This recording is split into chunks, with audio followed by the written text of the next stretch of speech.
Well, a very good day to you, ladies and gentlemen. Welcome to another episode of the Candy Talk here on Herman Manyora's YouTube channel. Remember, this is Kenya's most comprehensive political and public governance analysis show. My good name is Evans Okinyi. It's such a pleasure to always have you on board here. And I'm more than glad to bring you up to date with the comprehensive analysis of everything taking place in this country and across the borders as well.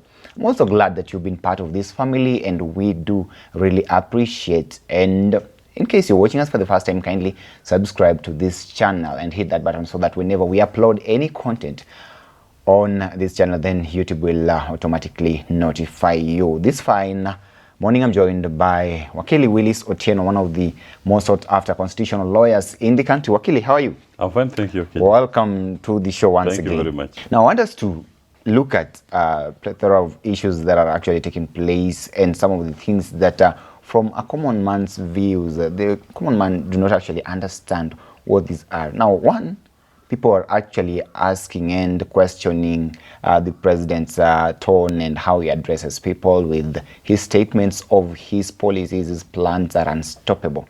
Those are some of the things that he's been saying with regards to a number of policies, some of which have even been stopped by the courts, but still he says that some of these things are unstoppable. What do you actually, what does this actually make you feel when you hear the president make such kind of statements? You know, we are a country of the rule of law. And the president has no option but to abide by the rule of law. Okay. He got elected under the rule of law. He became president because the law, number one, created that position. The law provided for the manner of electing a person to that office. He didn't come into that office through the gun. So this thing of disobeying the rule of law will not work in his favor. Okay. And he has no option. In fact, it's not for Kenyans to beg him. It is just onerous upon him to abide by the rule of law. Because if we go that route of not following the rule of law, it has been attempted in some countries before. And those countries are now failed states. So the honor is on him as the head of state to at all times abide by the rule of law. You may disagree with the decision of a court. The answer is not to trash the institution of the judiciary. Just respect it. If you don't do that, you're inviting to yourself anarchy. And no head of state wants anarchy in his country. So you must lead by example. Be someone who adheres to, respects, and honors the rule of law. Whatever the courts decide, and they are not deciding it based on their own individual whims, they are finding their foundation in the Constitution. And that Constitution, if you look at the preamble, we, the people of Kenya, give unto ourselves this Constitution to be the Constitution of the Republic of Kenya. Okay. And then the people proceed to say, sovereignty lies in the people of Kenya and shall be exercised only in accordance with this Constitution. That's Article 1. Article 2 proceeds to provide that the people may exercise their sovereignty either directly, that's the first one, or through their democratically elected representatives. So if he decides that he wants to run away from, he's been elected into office, he decides to usurp the sovereignty of the people can decide to say we are going to directly exercise our sovereignty. So it is not upon him. The duty to obey the law is a duty that no one needs to remind him to. And those public statements and utterances are not helping his cause. Why is he moving away from the rule of law? It doesn't help the country. It can only be a ground for anarchy. And no one wants anarchy in this country. Okay. Now, just on the same breath of what you're just saying here, one of the issues that is actually causing public uproar and a lot of questions, one of the recent policies declared by the president was the kind of direction that was given that school fees in this country should be paid via the e-citizen. I saw a number of people went to court to protest that. But people are also asking why, what is the sudden obsession in this parcel, the president, of making sure that all these things are done through this one platform. So people are actually asking, and some people, especially experts in the education sector, are saying that if this is not actually the right move, and it may end up affecting our education financial system and structure therein. What do you make of the kind of directive that was given by the president? Start by asking the question, what was the problem? We've had schools here for now over 60 years. Parents have been paying fees to those schools. What is the problem? What is the mischief that was intended to be cured? That's the first question we should ask. He's saying that there are cartels, or rather, okay, talk of cartels. I don't know why that term is being used, but then he's talking of several people have mismanaged public funds, especially in the education sector. The fee cannot actually be accounted for, several principles. That is the kind of information that is. If that is the problem, so the problem is not the payment of the school fees. Okay. The problem is administration of the school fees. And you cannot stand up and say all schools heads are stealing money or are mismanaging money. You deal with it. Deal with it. I mean, you have intelligence at your disposal. You have DCI, state office at your disposal. You have a DPP. You have a court system. You have a ministry that has a whole different departments that will deal with the issues of teacher discipline. You have a teacher service commission.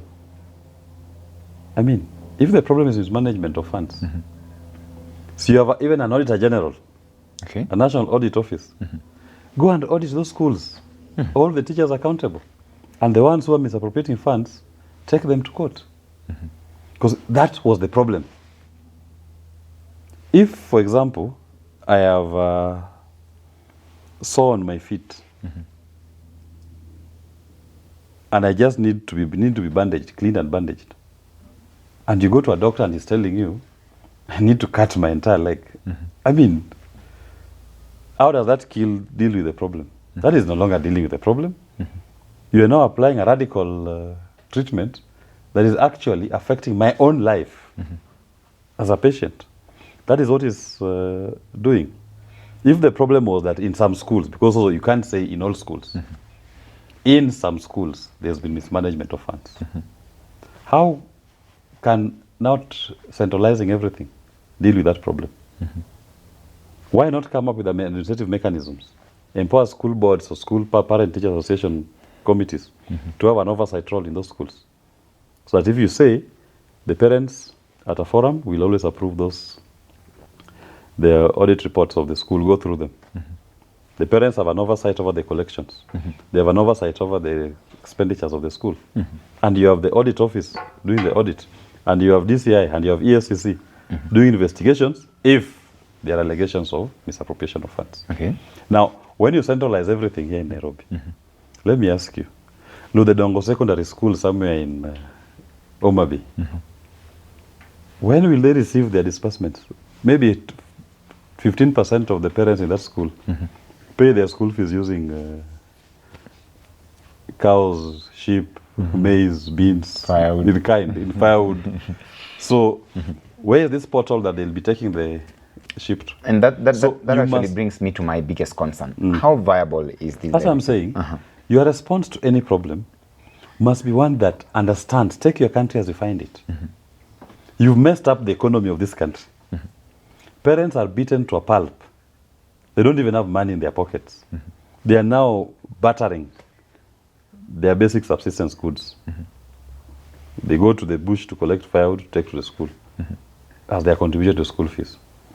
They go and some of them take their cows. They hope that their sheep will give birth and then nurture it to grow so that will pay school fees next year. Now you're coming up with this portal. It's not viable. That's number one. Number two, even assuming that all parents were paying, how long will it take for that money to leave Nairobi to those schools? And I've given the example of Ludedongo Secondary School in Omabi. Already, their disbursements, they don't receive them on time. Number one.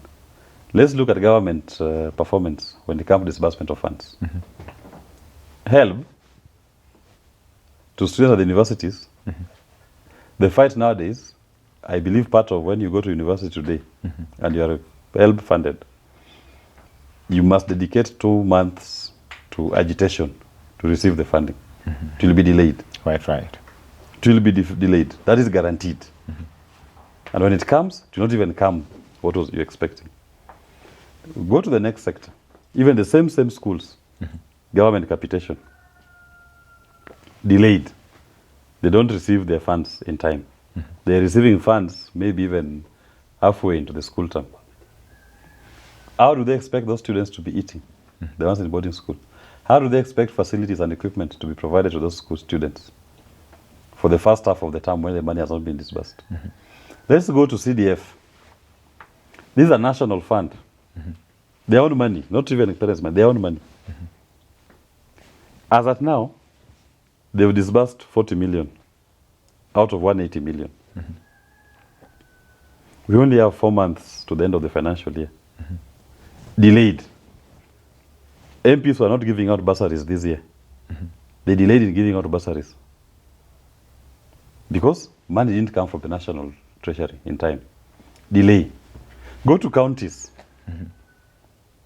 Their disbursements delayed. So what makes you think that this school one that they're going to collect will be disbursed in time? That is their track record. That is who they are. They're not able to manage these few funds that they have here nationally that normally they disburse to people or to specific entities. Their history with disbursing funds is about delay. But, and those are very small, I mean, counties are only 47. CDF, there are only 290 constituencies. HELB are only university and tertiary colleges. A very small group. Now you are talking of schools, which are in every corner of this country. What makes you think they're going to disburse the funds in time? They don't even have the capacity to even map all the schools and disburse the funds. And how will they even create an ecosystem that the schools will be able to access their funds as and when they need it? They've not done that. So to me, the response, if the problem was mismanagement of funds, cannot be to decentralize. I mean, to centralize. We are, as a country, consciously moving to decentralization. You know, when someone has not internalized the ecosystem is working in. So I said, understand your people, know your people. Kenyans have been a centralized state before. Okay. And they consciously went through the pains of centralization. And they consciously decided to move to a decentralized system of governance, where it's about removing things from the top, taking it to the people at their local level. That is why we have devolution there. It was not by chance. It was because of an experience since 1963 to 2010. We had all agreed that this centralization does not favor us. It's not working for us. It's removing people from access to services. So we decentralized. This move is taking us back to centralization. Because decentralization was also about resources. Okay. Access to resources and services. So now when you tell teachers, schools, send all your money to the national, a local common portal, why not then say, okay, we are setting up portals for schools regionally? Yeah, schools in per county, this will be a local focal point. Pay on this portal, this is for schools in this county, where the interface is very close. Okay. And you open accounts for schools so that we all know how much you've collected. Okay. As a school. Yeah, you can do it. If they wanted a portal, you can do it for schools. Each school, this is your portal, hosted at your county headquarters. You open an account for each school, they're able to know and trace how much has been paid into their portal. And when they're disbursing, at the county level, they're able to know. But this one, no. No, that actually brings me to the question on the motive behind this. And what do you think is the reasoning behind this kind of approach? Because a number of Kenyans are also questioning this, and they're saying that they do not actually read some sort of goodwill into the government's idea. Of course, the motive is to steal people's money. Oh. Yeah, you know, a broke government will bankrupt you. The government here is broke nationally. And they are seeing teachers and schools are running with all this money. Parents are paying a school fees. They want a bite at the cherry. Okay. When that money comes nationally, they may decide to hold it and use it for other things in government. Who told you that it will be taken back to the teachers, to the schools? It will not. So they are looking for everywhere to collect money. They are broke. They are actually broke. This government is broke. I always look at people saying that your government will do these services, development. Nothing. This is a broke government. And a broke government looks for every avenue to get money. That is one avenue. They are seeing we have all these schools here running on maybe 5 million or 10 million per year. How can we have access to that money at the national? Let us bring all of it here. It may help fill a gap. We use it here for the national things, not for the schools. Parents will find a way. As a parent, if the school is not giving you food, you will not allow your kid to sleep hungry. You are still a parent. So it's okay. Parent, what I will find is level out there, the school stuff. Yeah. So it's broke. I mean, understand Kenya Kwanza. And I've always told Kenyans, understand Kenya Kwanza. It's a broke government. And a broke government will look for every means possible to get money out of your pocket. That is why they keep increasing charges, coming up with some non-brilliant ideas on how to raise levies, charges, taxes, everything. That at the end of the day, it's about getting money out of your pocket. Getting money out of your pocket. Every single day. That becomes the operating mantra. Because they are broke. Okay. And they are broke because of debt. And they have now taken more and more debts in dollars. If they are paying 70% of revenue to debt, with this Eurobond, if it is taken up, subscribed fully, it will be now 80 shillings. 80% of revenue will go to debt. And that spells doom for the country. Yeah, definitely. I mean, countries have been through this. I've told you that before. I was having some conversation with a friend, and it was like there are periods, especially in that time, where students or other pupils are out there for a whole 3 months or 2 months holidays, and there is money in the school's account. What is that money doing there? So it's like, I was saying that maybe the government has seen that kind of they'll use it. They'll use that money. So you're saying this cannot actually work, because at the end of the day, we'll be having problems of disbursement of funds from the national government to the schools. It will be a big nightmare. A big nightmare. Schools will be forced to come. Parents will be forced, not schools. Parents will be forced to dig deeper to sustain those schools beyond the school fees paid.